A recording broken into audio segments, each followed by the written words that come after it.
Intercept form पर आधारित जो है हमारा अगला क्वेश्चन है आज का, वो है find the equation of the lines which cut off intercept on the axis whose sum and product are 1 and -6 respectively. उन रेखाओं के समीकरण ज्ञात कीजिए जिनके द्वारा अक्षों पर काटे गए अंतःखंडों का योग और गुणनफल 1 तथा -6 है।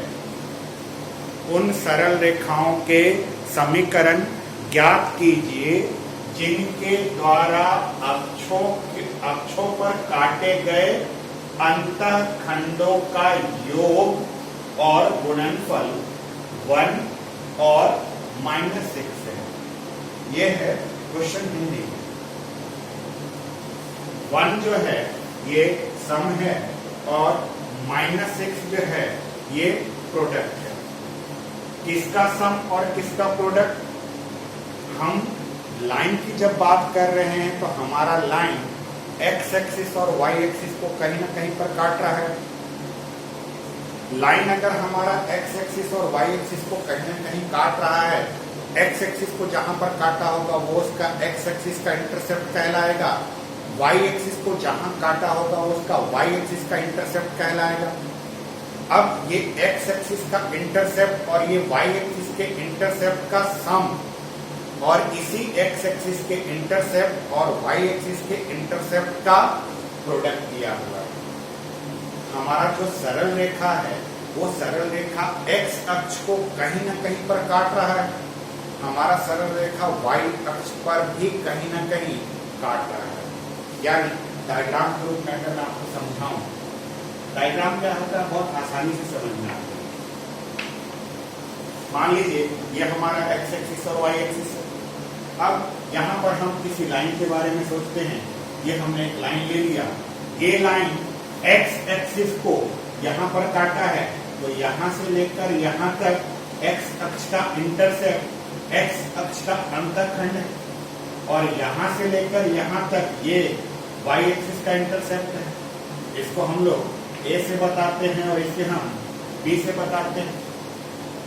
इस क्वेश्चन में बोला गया है कि इस स्ट्रेट लाइन, इस सरल रेखा का इक्वेशन हमें निकालना है और बोला गया है कि एक्स एक्सिस और वाई एक्सिस पर जो ये अंतःखंड काटा है, जो ये इंटरसेप्ट काटा है, उसका सम यानी उसका योगफल 1 है और इन दोनों का प्रोडक्ट, इन दोनों का गुणनफल -6 है। बस यही है क्वेश्चन।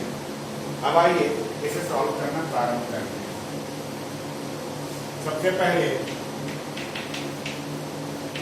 चूंकि अंतःखंड की बात हो रही है, क्वेश्चन में अगर आपका इंटरसेप्ट वाले फॉर्म की बात हो तो सबसे पहले आप एक काम करिएगा, let the equation of line is x upon a plus y upon b is equal to 1। जब भी क्वेश्चन में आपके अंतःखंड रूप के बारे में बात हो तो आप सॉल्यूशन में हल करते समय जो पहला लाइन लिखने वाले हैं वो ये, माना रेखा का समीकरण x upon a plus y upon b is equal to 1 है। माना रेखा का समीकरण x upon a plus y upon b is equal to 1 है। ये आप कब लिखने वाले हैं? जब आपके क्वेश्चन में अंतःखंड इंटरसेप्ट का जिक्र हो। हमने क्या किया? हमने जो है इक्वेशन मान लिया लाइन का, हमने लाइन का इक्वेशन मान लिया। अब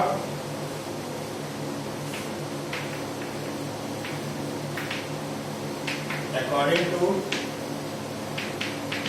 question a plus b is equal to 1 है and a into b is equal to -6 है।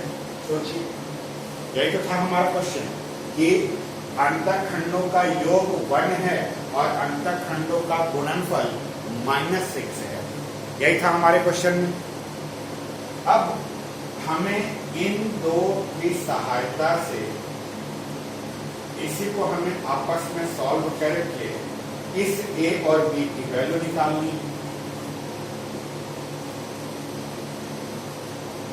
यहां पर अब आप एक छोटे से फॉर्मूले को बहुत सावधानी से देखिए, जिसे आपको याद रखना है।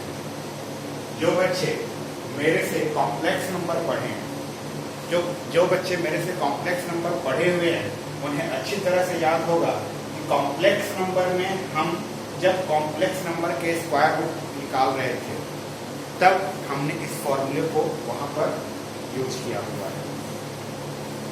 एक छोटा सा फॉर्मूला है जो आपको हमेशा याद रखना है। क्या होता है फॉर्मूला? फॉर्मूले में हम बात करते हैं a प्लस बी और a माइनस बी के संबंध के बारे में।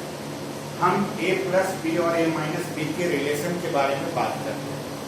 चूंकि कॉम्प्लेक्स नंबर पढ़ते समय हम लोगों ने फॉर्मूला जो है x प्लस वाई और x माइनस वाई के रूप में देखा है।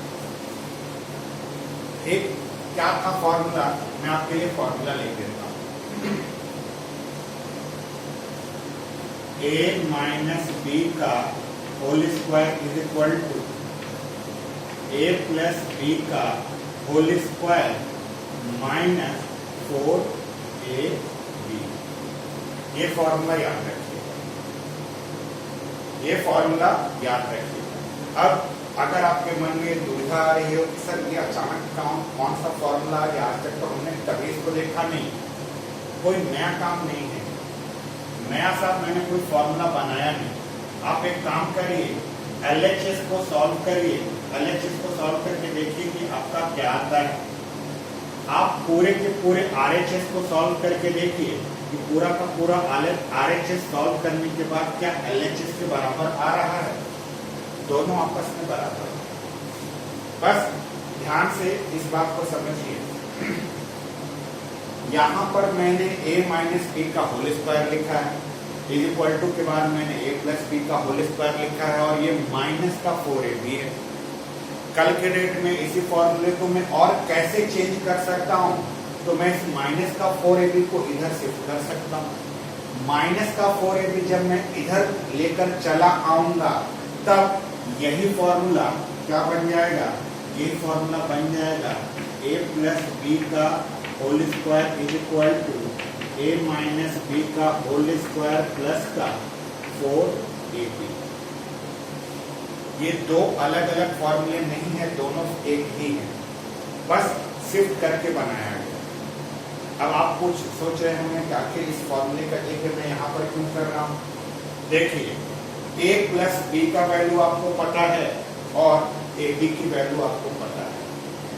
अगर a प्लस बी की वैल्यू पता है और ab की वैल्यू पता है, जरा सोचिए, a प्लस बी की वैल्यू आपको पता है और ab की वैल्यू पता है, यहाँ रख कर अगर आप सॉल्व करिएगा तो आपको a माइनस बी का वैल्यू निकल जाएगा। और एक बार अगर आपको a माइनस बी का वैल्यू पता चल गया तो आप बड़े आराम से सॉल्व करके a और b दोनों का वैल्यू निकाल सकते हैं। तो इसको लिखने के लिए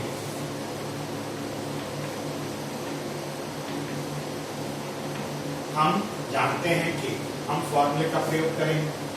a माइनस बी का whole square is equal to a plus B का होल स्क्वायर माइनस का 4ab। इस फॉर्मूले में वैल्यू पुट करिए। a माइनस बी का whole square is equal to a plus B की जगह पर आपका 1 है, 1 का स्क्वायर माइनस 4ab की जगह पर -6 है। a माइनस बी का whole square is equal to 1 का स्क्वायर तो 1 ही होगा, -4 इंटू -6 प्लस का 24 हो गया। a माइनस बी का whole square is equal to 25, a minus B is equal to root under 25 आएगा। यहाँ से a minus B is equal to plus -5 आएगा। सोचिए प्लस माइनस कैसे हो गया? वर्गमूल से बाहर जब निकलेगा तो प्लस और माइनस दोनों में आएगा। अब a माइनस बी के दो वैल्यूज आ रही हैं आपके पास। a माइनस बी का पहला वैल्यू +5 है और a माइनस बी का दूसरा वैल्यू -5 है। अब आप दोनों को लेकर सॉल्व करें। सोचिए, आपके पास a प्लस बी का वैल्यू पता है और a माइनस बी का वैल्यू पता है। अगर मैं दोनों इक्वेशन को ऐड कर दूं, अर्थात a plus B equal to 1 तो आपको पता ही था। यहां से पहले एक को लेते हैं, a minus B equal to, मैंने प्लस का 5 लिया है इस बार। दोनों को अगर मैं ऐड करूं तो ये और ये कैंसिल हो जाएगा, ये और ये ऐड होकर 2a equal to 6, a equal to 3 आ गया।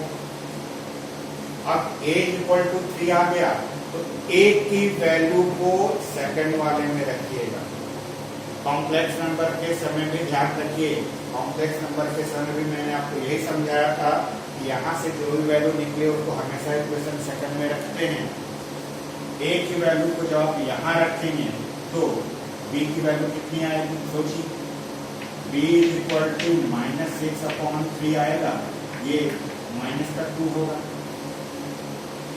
a की वैल्यू 3 और b की वैल्यू -2 निकली।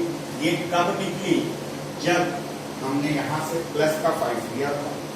अब जरा सोचिए, अगर हमने a plus B equal to 1 जो कि हमारे पास पहले से था इसको लिया रहता और यहां से a माइनस बी की वैल्यू मैंने -5 ली रहती।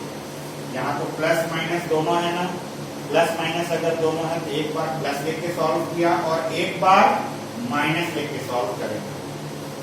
अब दोनों को ऐड करिए, यहां पर भी ये b और ये b कैंसिल हो जाएगा, a प्लस a 2a, लेकिन इस बार इधर 1 और -5 में ये माइनस का 4 आएगा।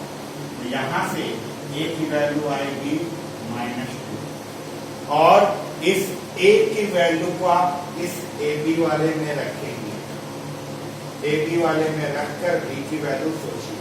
तो b की वैल्यू आपकी क्या आएगी, a जो है इधर आके डिवाइड हो जाएगा, -6/-2 ये आपका 3 आएगा।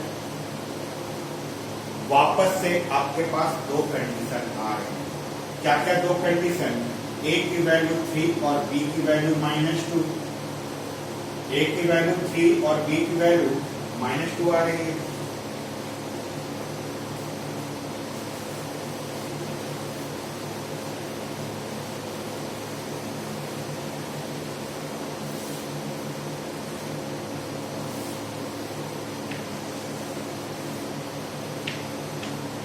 When a is equal to 3 and b is equal to -2, a की वैल्यू जब 3 है तो b की वैल्यू -2 है।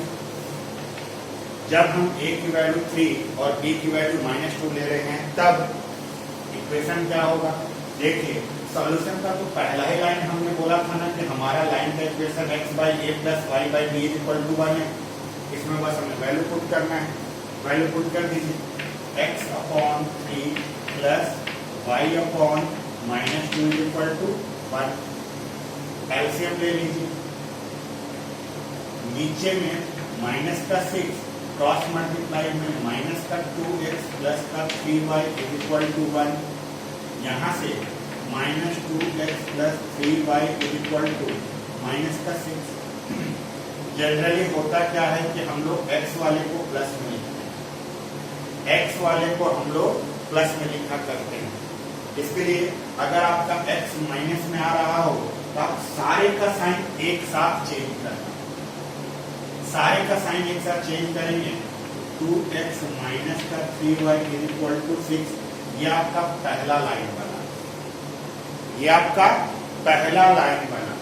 अभी आपको एक बार और ऐसे ही करना है, ऐसे ही एक बार और। क्यों, क्योंकि अभी एक a की वैल्यू और एक b की वैल्यू हमारे पास और भी तो है।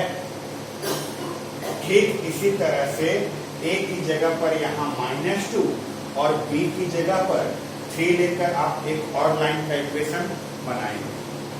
आप इस क्वेश्चन में दो तरह के इक्वेशन बनेंगे, दो लाइन के इक्वेशन बन रहे हैं इस क्वेश्चन में, ध्यान दीजिए। पिछले क्वेश्चन में भी जब हमने सॉल्व किया था तो 2 इक्वेशन बने थे, इस वाले में भी 2 इक्वेशन बने।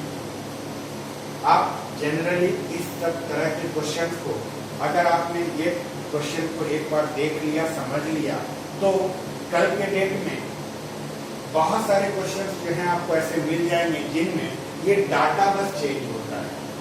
ये 1 और -6 की जगह पर कोई दूसरे नंबर्स लिखे रहेंगे, बाकी मेन चीज ऐसे ही रहेगा। सॉल्व करते समय आप प्लस माइनस का ध्यान रखिएगा, अक्सर ध्यान रखिएगा कि 2-2 इक्वेशन बनते हैं।